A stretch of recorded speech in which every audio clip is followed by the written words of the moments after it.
leyenda popular que en una ocasión iba un arriero, un modesto arriero, con un burrito ya cargado de años y escuálido. En ese burrito cargaba pellejas de vinagre y con ellas pretendía comerciar.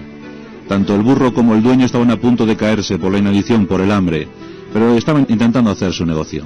En eso se toparon con un jinete que montaba un caballo blanco, un jinete enjunto, un jinete de no mucho tamaño, apenas unos 5 pies, poco más de 1,60 m, pero con ojos grises, una mirada de ave de presa, auténtica ave de presa. El jinete se quedó mirando al arriero. El arriero temblaba, no se sabía si por el hambre o por el miedo que le provocaba aquella imagen. El jinete le dijo: ¿Dónde vas? ¿Dónde vas con ese burro que está a punto de caerse?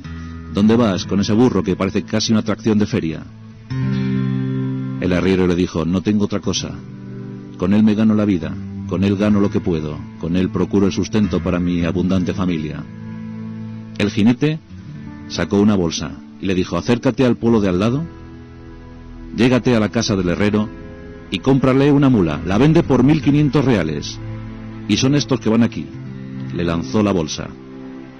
El arriero, estupefacto, cogió la bolsa y al instante escuchó las palabras del jinete. Este le dijo: ay de ti como no compres esa mula, porque has de saber que como te encuentre y no lleves la mula, irás el burro y tú por ese barranco. El arriero sabía que se había topado con un bandolero y sabía que la palabra de bandolero era inexcusable. Cogió la bolsa, contó y efectivamente había 1.500 reales. Con ellos se acercó a la hacienda del herrero y le compró la mula. Desde entonces su vida iría mejor.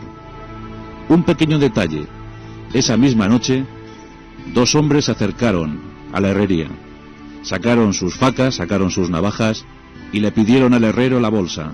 El herrero dijo: no, yo no tengo nada. Los hombres le dijeron: ¿cómo que no? Esta tarde has vendido una mula y la has vendido por 1.500 reales. El herrero, viendo que su vida estaba en peligro, sacó la bolsa y se la entregó a los 2 hombres. Cuando estos se marchaban de la herrería, dijeron: los saludos, los respetos de José María el Tempranillo.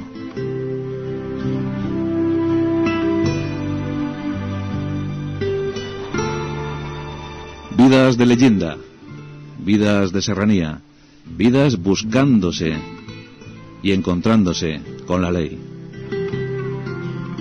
La historia del bandolerismo es una historia muy propia, es una historia autóctona, es historia nuestra, de España. Desde tiempos de los íberos, desde tiempos de los lusitanos, desde aquel mítico Viriato con sus partidas de guerrilleros, el inventor auténtico de la guerrilla.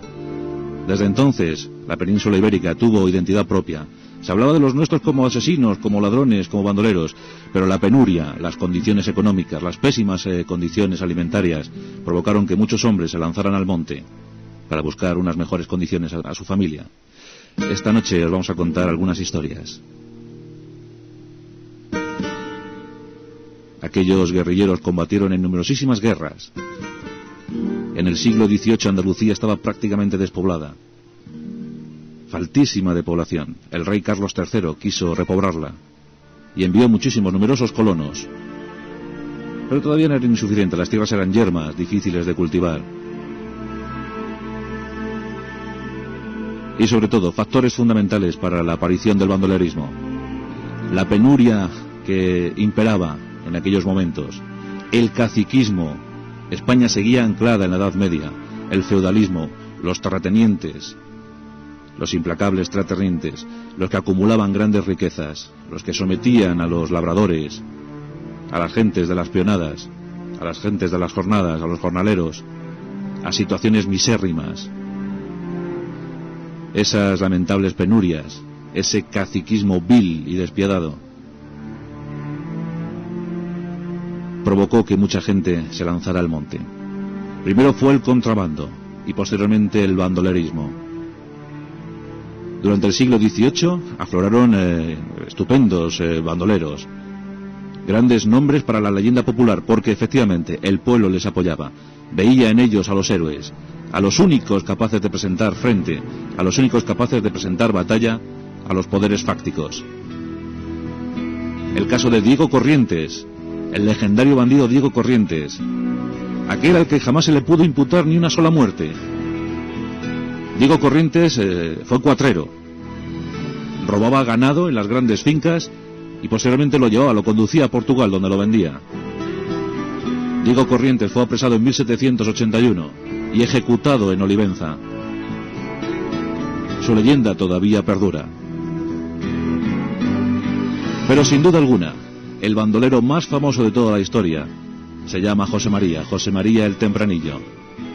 Vamos a buscarle, vamos a buscar dónde nació. Nos encontramos a principios del siglo XIX. Estamos cerca del río Genil, estamos en Córdoba. Y en Córdoba, Lucena, y una pedanía de Lucena, Jauja. Allí nació, entre el 21 y el 24 de junio de 1805, hijo de Juan y María. Juan tenía 25 años y María tan solo 20. Eran jornaleros, lo habían sido sus padres, lo habían sido sus abuelos, acostumbrados al mal vivir. Por un trozo de pan, por unas pocas monedas, jornadas interminables de sol a sol. Y eso es lo que en principio iba a ser José, porque se llamaba José Pelagio Hinojosa Covacho. Lo de José María, el María, bueno, en Andalucía existía esa costumbre, cuando un niño era bautizado como José, le añadían el María, era más eufónico, más sonoro. Pero su nombre verdadero era José Pelagio Hinojosa. En ese junio, en ese prólogo del verano de 1805 nacía, bautizado en la iglesia de San José. Un niño que iba a dar mucho que hablar. Los primeros años de José, pues como os podéis imaginar, estuvieron desabastecidos de estudios. No pudo estudiar, no pudo ir a la escuela, porque muy pronto se tuvo que poner a trabajar en las tareas del campo, trabajando para el señorito, trabajando en el cortijo del señorito. La eterna constante en la Andalucía de aquellos años. Pero llega una fecha determinante para la vida de José María el Tempranillo. Nos encontramos en el 29 de septiembre de 1820, en la romería de San Miguel.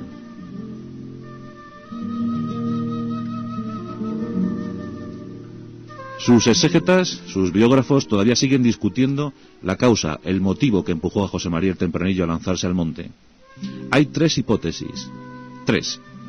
La primera nos hablaría de un José María de 15 años, de tan solo 15 años, vengador de su padre. Su padre había fallecido, había sido asesinado años antes.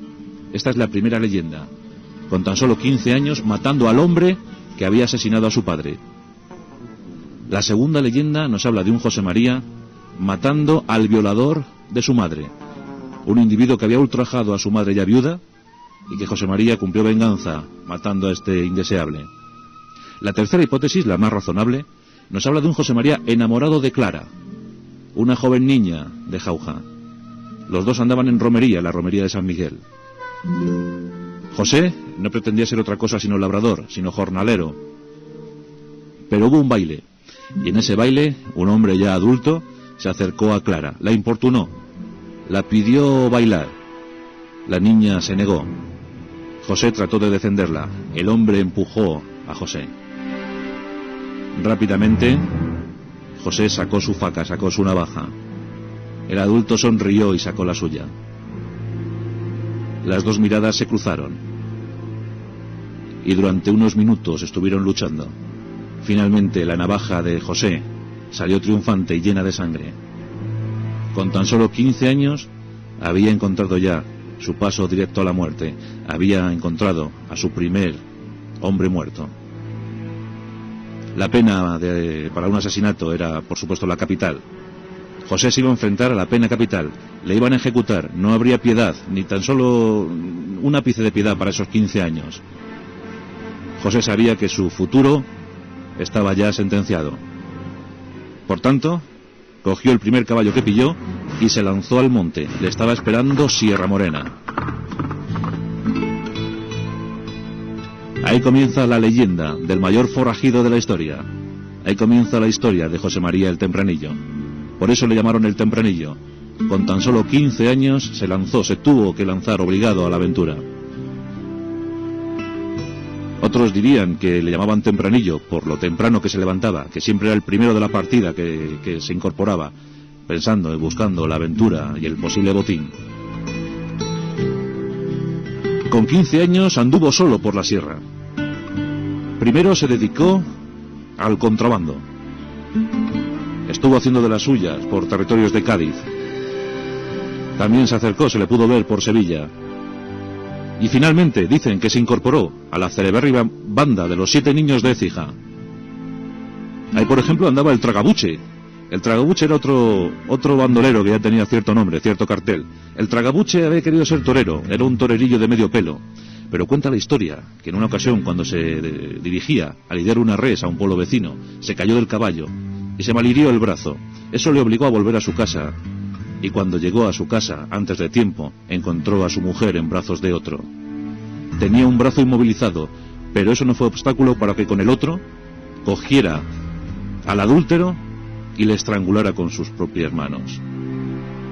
Mientras que degollaba a su mujer, el Tragabuche se lanzó al monte, como tantos, y formó parte de aquella banda, de los 7 niños de Écija. Bueno, pues se cuenta que José María el Tempranillo ya estuvo con esto durante un tiempo. Pero era demasiado inteligente, era demasiado astuto, era demasiado perspicaz como para andar siendo gregario de una banda. En consecuencia, muy pronto, con tan solo 18 años, ya tenía su primera partida. Ya le seguían 3 o 4 hombres. Era intuitivo. Se adelantaba a los acontecimientos. Se especializó en el asalto a diligencias y sobre todo a carruajes de la hacienda del reino. En aquellos tiempos, Fernando VII, el deseado, era quien gobernaba España, el poder absolutista, el poder tremendo de un rey no muy aconsejable. Aquí le tenemos, en 1825, con 20 años. Le seguían 14 hombres, todos mayores que él, y ya controlaba los pasos de Sierra Morena. Cualquier diligencia, cualquier carruaje, cualquiera que quisiera pasar por Sierra Morena se las tenía que ver con la banda del Tempranillo. A su banda se la podía ver por los territorios de Huelva, de Sevilla, de Cádiz, de Granada, de Málaga, de Córdoba. Su leyenda, su historia se empieza a propagar. En las poblaciones le llaman el bandido generoso, el bandido bueno, el bandolero bueno. No tenían ningún problema en repartir con su banda incluso más dinero del que él le podía corresponder. También, si había situaciones precarias, situaciones lastimosas en algún pueblo, la banda del Tempranillo acudía y a cambio de refugio entregaba grandes dineros. Desde luego, las actuaciones de la banda del Tempranillo estaban mejorando mucho la situación económica de aquella zona. Tanta fue su fama que muy pronto llegó a Madrid. Todos hablaban de aquel joven insolente. Todos querían formar parte de la banda del Tempranillo. Tenía 14 hombres, pero bien pudiera haber tenido centenares, porque todos querían estar ahí. Siempre que se producía una baja en algún enfrentamiento, en alguna reyerta, no faltaban voluntarios para formar parte de la banda del Tempranillo. En sus mejores tiempos, el Tempranillo llegó a controlar un contingente de 50 hombres, 50 bandoleros de los más temibles. Ahí estaba el Lero, ahí estaba el Benitas, ahí estaba el de la Torre, ahí estaba el Veneno. Los mejores bandoleros de Andalucía seguían a José María el Tempranillo, aquel joven rebelde. Rebelde, sí, porque era liberal, porque defendía la Constitución de 1812, porque ya aprovechaba para luchar contra los poderes absolutos. Porque muchos generales liberales vieron en él a todo un héroe. El gran carisma del Tempranillo inundó todos los territorios peninsulares. Y es que había mucho bandolero que no hubiesen querido serlo, pero obligados por las circunstancias. Bandoleros que eran héroes en la guerra contra el francés, contra el gabacho, y luego al final acabaron siendo bandidos, delincuentes. Pero sí que es cierto que la mayoría de los bandoleros habían practicado el arte de la guerrilla, habían sido enormes guerrilleros. La guerra cruel entre Francia y España, entre 1808 y 1814. Tengamos en cuenta que sí es cierto que murieron más de medio millón de españoles en la guerra contra Napoleón. Pero la guerrilla, los guerrilleros, las tropas regulares, ocasionaron 120.000 bajas al mejor ejército del mundo. y buena parte de culpa de esas bajas la tuvieron los guerrilleros andaluces. Por tanto, muchos de aquellos veteranos formaron luego parte de aquellas bandas de bandoleros. Hubo un tiempo, una historia. El golpe más espectacular del Tempranillo fue en Écija, en Sevilla, donde asaltaron un carruaje lleno de dinero de la hacienda. Y ya alguien empezó a acuñar el término de, en España reinaba Fernando VII, pero en Sierra Morena reinaba José María el Tempranillo. Él asimismo lo dice, el gran viajero romántico, porque los viajeros románticos fueron los auténticos ensalzadores de las figuras de los bandoleros. Pues Richard Ford, el gran viajero romántico que conoció en persona a José María el Tempranillo, fue el que acuñó aquella famosa frase, aquello de, en España manda el rey y en la Sierra Morena mando yo.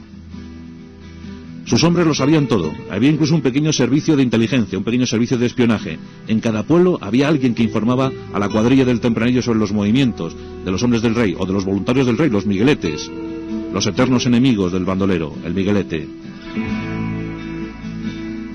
Hay un momento espectacular en el que los hombres de José María el Tempranillo controlan toda Sierra Morena y por ende Andalucía.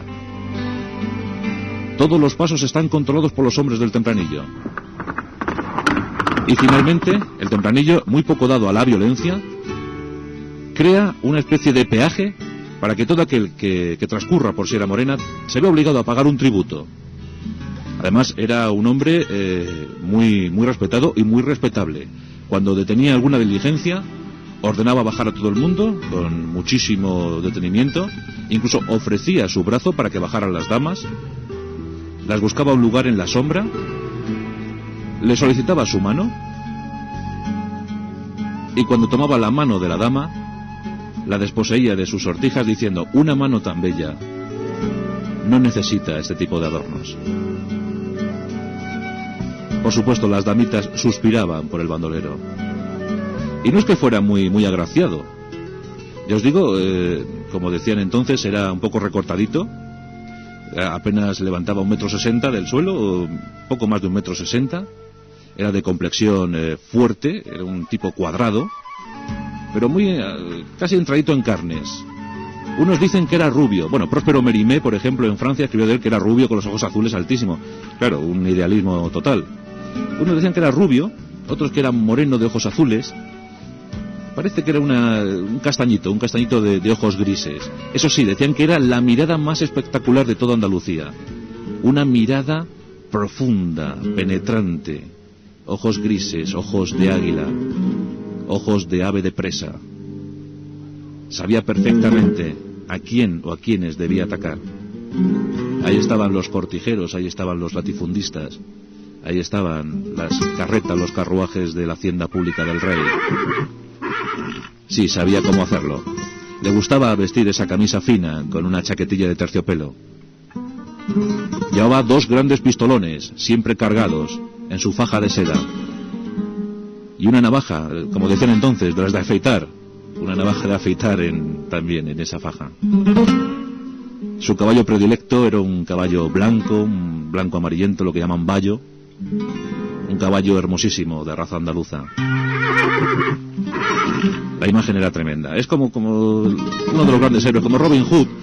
Siempre al final, o William Wallace, siempre la imagen, la leyenda popular, el rumor popular engrandece a estos personajes. Los hace suyos, se apropia de ellos, quieren que existan. En cualquier pueblo de Andalucía se hablaba del Tempranillo, y todos estaban deseando protegerle, admirarle y amarle, porque el Tempranillo también tuvo tiempo para el amor.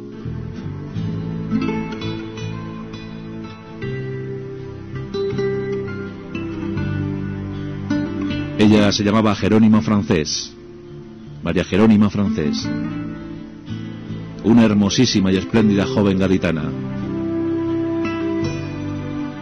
Se enamoró nada más verla. Y se casaron.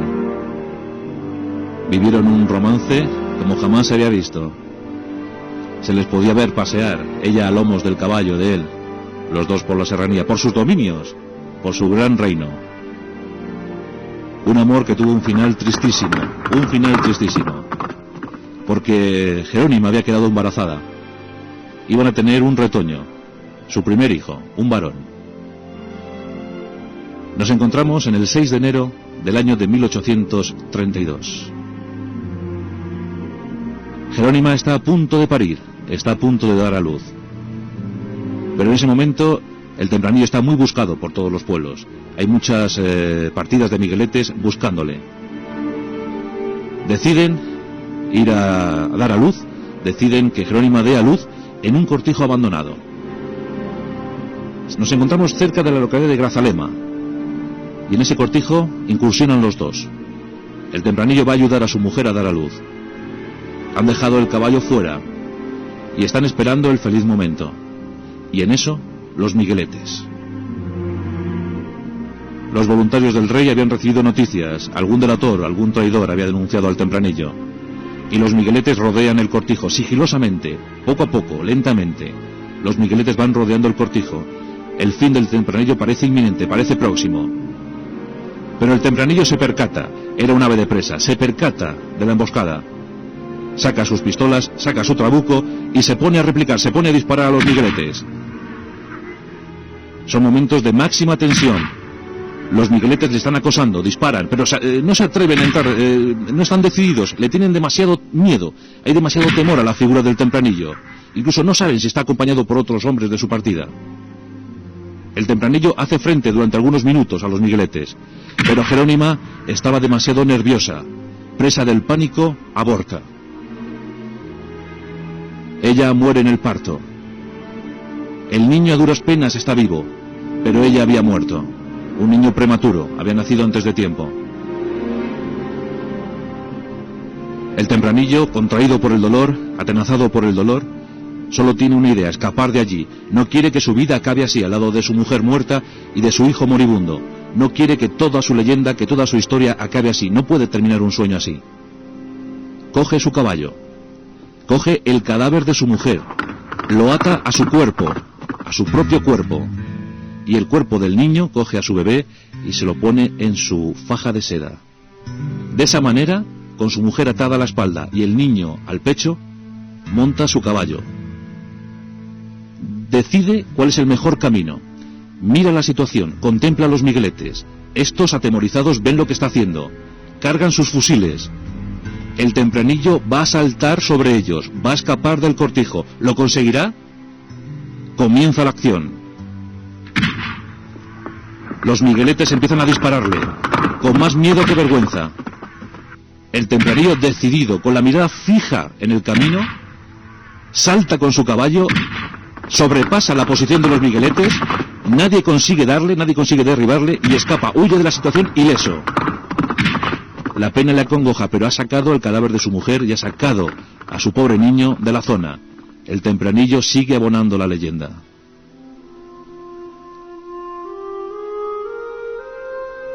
El Tempranillo entrega el cadáver de su mujer a la familia de esta.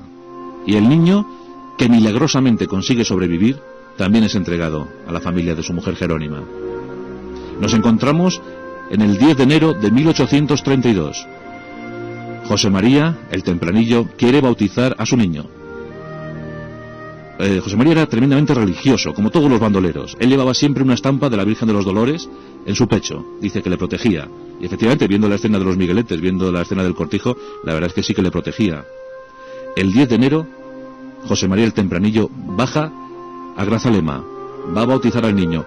Una tremenda conmoción recorre el pueblo. Todos están asustados. El Tempranillo está en el pueblo. ¿Qué irá a hacer? Los hombres le escoltan, se han reunido con él. José María entra en la iglesia. El cura, con los ojos desorbitados, contempla lo que ante él se expone. El bandolero más famoso de España está delante de él con un hijo en los brazos. El cura le bautiza. Nadie osó hacer nada, ni una sola autoridad movió un dedo, ni un solo miguelete, nadie se acercó al pueblo.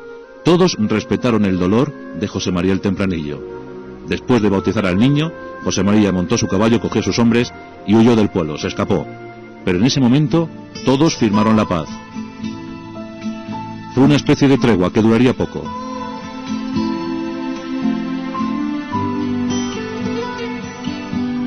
Y así se fueron gestando las proezas. Finalmente, en agosto de 1832, Rendido ante la evidencia, Fernando VII propone el indulto a José María el Tempranillo, a José María y a todos aquellos bandoleros que se quieran sumar a una nueva iniciativa, lo que se llamará el Escuadrón Franco de Protección y Seguridad de Andalucía. Le proponen, sí, le proponen el indulto y a cambio de esto ser un servidor de la ley. José María deberá limpiar la sierra de bandidos indeseables, de asesinos, de asaltadores de caminos. José María tiene una reunión con sus hombres. En ese momento hay 50 hombres al lado de José María. Estaban en su cubil, en sus cuevas, y allí se produce la reunión en torno a una inmensa hoguera. José María expone la situación.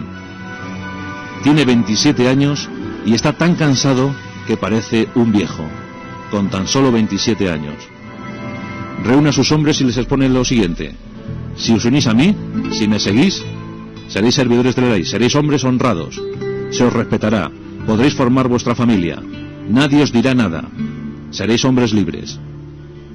Si no os unís a mí, os buscaré, os encontraré y os llevaré al cadalso. Muchos hombres le siguen, como es el caso que antes hemos mencionado del Lero, del de la Torre o el Benitas, pero hay otros que estaban demasiado acostumbrados al monte. Había almas demasiado indómitas. Por ejemplo, el Veneno, el hombre más fiero del Tempranillo, el Veneno dijo que a él le buscaran en el monte, que él combatiría hasta el final. Otros bandoleros tomaron ese mismo camino. Desde entonces los bandoleros se dividieron, y desde entonces unos contra otros. En diciembre del año 1832 caía el Veneno y era ajusticiado. Otros le siguieron. En muy pocos meses la Sierra Morena fue limpiada de bandoleros. José María el Tempranillo era un hombre respetable, un hombre al que buscaban los viajeros románticos como Richard Ford, como John F. Lewis, el único que consiguió retratarle, el único que consiguió efectuar un cuadro sobre la figura del Tempranillo, un cuadro que se conserva, por cierto, en el Museo de los Bandoleros en Ronda. Pero también Próspero Mérimée recogió muchas leyendas de bandoleros que luego lo publicaría en Francia. La leyenda, la historia de José María el Tempranillo. Nos encontramos en el año de 1833. José María tiene ya 28 años. Es el 23 de septiembre de 1833. José María seguía buscando a sus antiguos compañeros. Le seguía dando caza. Mientras tanto tenía un cortijo, ya tenía un establecimiento, tenía una estancia, una hacienda en Alameda, en Málaga. Y cuando se dirigía hacia allí, se topó con la emboscada de un antiguo compañero, José María el Barberillo. El Barberillo le estaba esperando para ajustar cuentas. Y el Barberillo le disparó, hiriéndole mortalmente. Era el 23 de septiembre de 1833 y se ponía fin a la historia viva de José María el Tempranillo. Qué curioso que 6 días más tarde, tan solo 6 días más tarde, muriera Fernando VII. Los dos grandes enemigos en un momento, después grandes aliados, murieron casi a la par. En ese año de 1833. Terminaba la década ominiosa. Habían vivido el trienio liberal. Eran momentos convulsos para España. Comenzaba la primera y cruel guerra carlista, con más de 200.000 muertos. Y terminaba el Tempranillo. Pero luego llegaron otros. Hubo un momento también para otros bandoleros. Es el caso de Curro Jiménez. El conocidísimo Curro Jiménez. Lo que vimos en los 70, nada más lejos de la realidad. Curro Jiménez murió con 29 años. Curro Jiménez, el hijo del barquero, nacido en Cantillana del Mar, pero nacido en 1820. Justo el año en el que el Tempranillo se echaba al monte, nacía Curro Jiménez. A Curro Jiménez le mató la Guardia Civil, porque hubo 3 factores fundamentales, 3 cosas determinantes, 3 coordenadas que deciden el fin del bandolerismo en España. 1, el ferrocarril, por supuesto. El ferrocarril ya no era tan fácil de asaltar, ya no había que poner diligencias, no había que poner carruajes. Otro, el telégrafo, las comunicaciones entre los cuerpos de seguridad del Estado, pues también procuraban muchas detenciones. También la Guardia Civil, su aparición en 1844 fue determinante para el fin de los bandoleros. Pero el factor fundamental, aparte de esos tres, el factor fundamental es que no había piedad con los bandoleros. Los bandoleros no eran encarcelados, los bandoleros eran ejecutados. Es curioso averiguar, es curioso comprobar en los documentos cómo casi más del 90% de los bandoleros que hubo en España no llegaron a cumplir los 30 años. Más del 90% de los bandoleros no cumplieron los 30 años. El Tempranillo murió con 28, Curro Jiménez con 29, a Diego Corrientes le ocurrió algo parecido. Francisco Ríos, el Pernales, el último bandolero, el último gran bandolero, murió con 28 años. Y fue el último porque murió en el siglo XX, murió en 1907. Murió en la Sierra de Alcaraz, en Albacete, cuando se disponía a viajar a Valencia y allí tomar un barco hacia América. Fue el último gran bandolero, Francisco Ríos, el Pernales. La historia del bandolerismo, unida siempre al caciquismo imperante en nuestro país, al latifundismo, esa edad media que no terminaba nunca de desaparecer. La penuria de las gentes, la humildad, la miseria a la que era sometida la población, provocó que surgieran estos héroes populares. Héroes que durante por lo menos un siglo hicieron de las suyas, que reivindicaron la gloria, que reivindicaron una mejor forma de vida, una mejor calidad de vida para los suyos.